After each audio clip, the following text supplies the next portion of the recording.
Page 11, Dance of the Sugar Plum Fairy. Very famous melody by Tchaikovsky.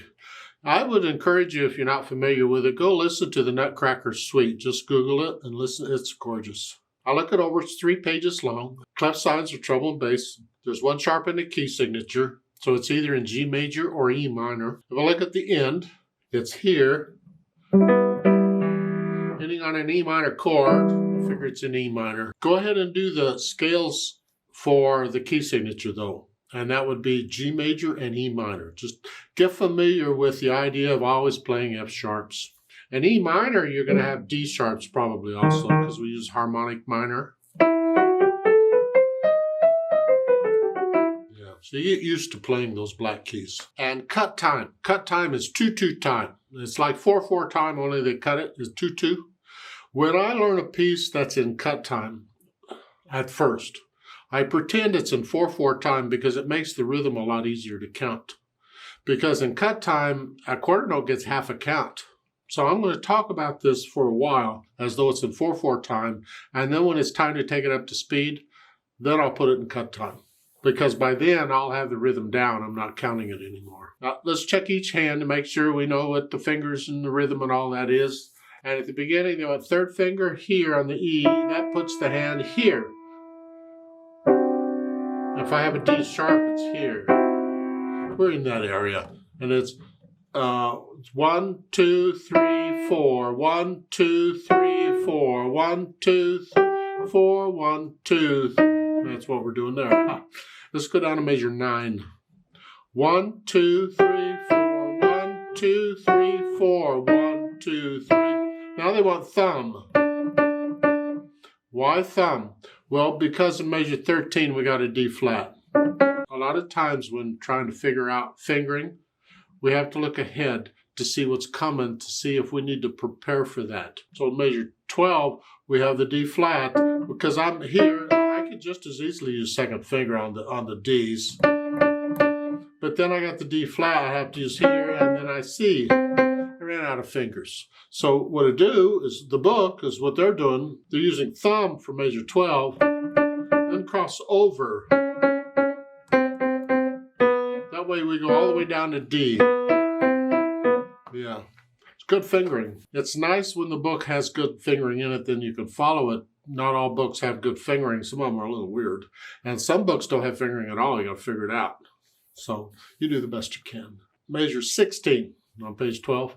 1 and 2 and 3 and 4 and. And then we're back up to what we were doing before. Now measure 19, we come up. They want 3. Well, in measure 18, I'm here. And they want it here? No. I want to prepare that move. I don't want to just jump up. I mean, there is a rest. You got time. I want to feel my way around the keyboard. I don't want to be jumping around if I can help it. So in measure 18, we're here. But in measure 19, I'm going to lift up little finger, the first one, and then thumb. I walked up. You know, even with the wrists, I don't care. I'm going to walk up.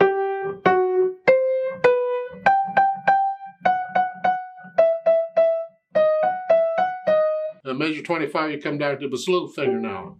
Because of what's coming. Because otherwise, I could use that, but now I'm out of place. So, little finger. Here. Now, in measure 32, 1, 2, and 3, and 4. And then we have 2 beats of rest. We have to come up here now. It's too far away. We just come up. And then come down. Come down again. And then at the end. At the end, it's here. And that's good. If you don't want to be up in here, you could do that.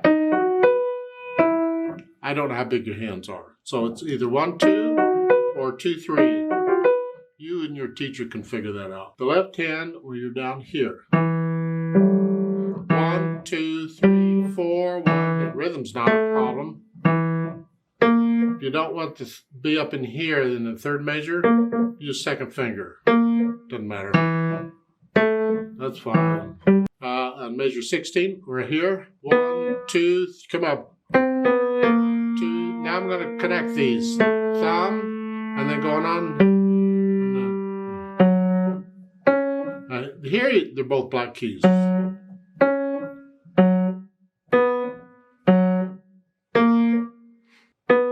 Now in measure 22, third finger, this prepares us for the next measure.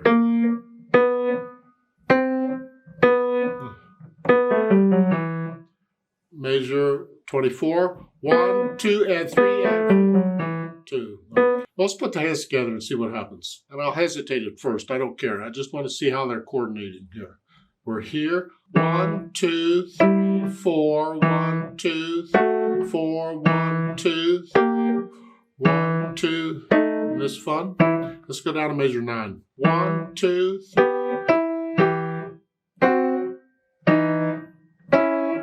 It sounds weird, but he did it. It's not mine. Oh. On measure 16, we're here. 1, 2, and 3. It all should come together. It's like one hand played it all. That's what it sounds like, I hope. These are, hold that down.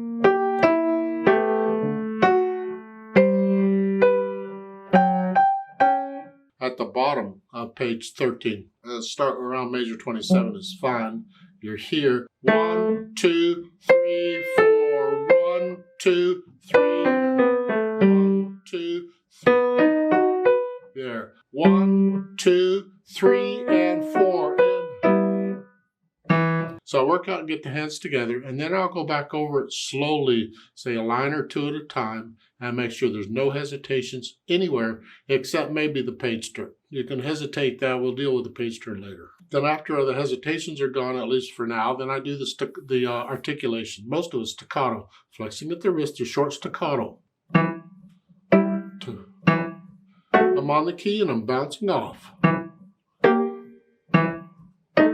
You get a few slurs. I can measure 16 and 17 as 1 and. Hold on.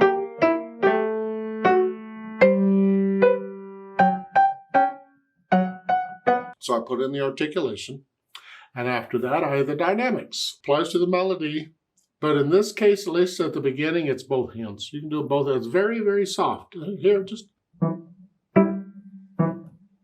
very light.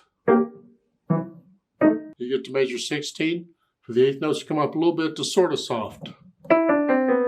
It's still soft, just a little bit.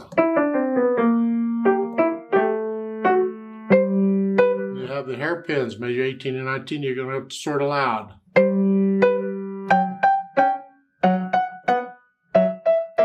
Here, I do both hands. Normally, you want the melody, you want to hear the melody, but in this case, you can do both hands the same. It's fine. And in measure 23, come down. Back down to soft or so. Now, at the end, measure 37, we're soft. And then all of a sudden, surprise, it's loud. And the accent on the end, last note makes that a very loud note. Just let the wrist collapse a little bit and don't pound on it. You come down very quickly and heavily and come up. Boom. Boom, like so. So once I have an idea of the dynamics, then I think about the speed. And this is where I need to put it in cut time. I want to feel it in 2. 1, 2, 1, 2, 1, 2, 1. But it says a slow 2, and you notice the metronome marking they're giving is a half note. Well, in cut time, that's 1 beat. 1, 2, 1, 2, 1, 2, 1, 2.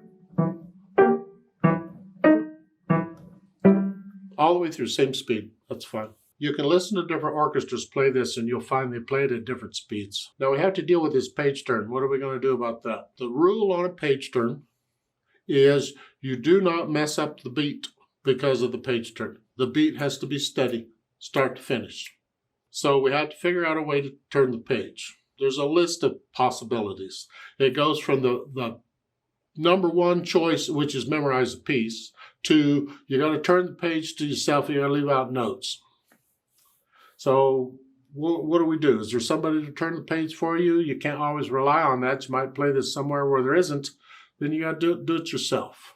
Now, we do practice page turns, so you can't leave out melody notes. Most of the time, it's the right hand. If you look at the bottom of page 11, the last couple measures there, can you do that? Is that enough time to turn the page right there? Because the first note on the next is going to be the B. Can you do it in that little time? You turn the page with the left hand real quick. If you can't do it that quickly, then you have to leave out that. So it's, while you're doing that, you turn the page. It's about all I can offer on that one.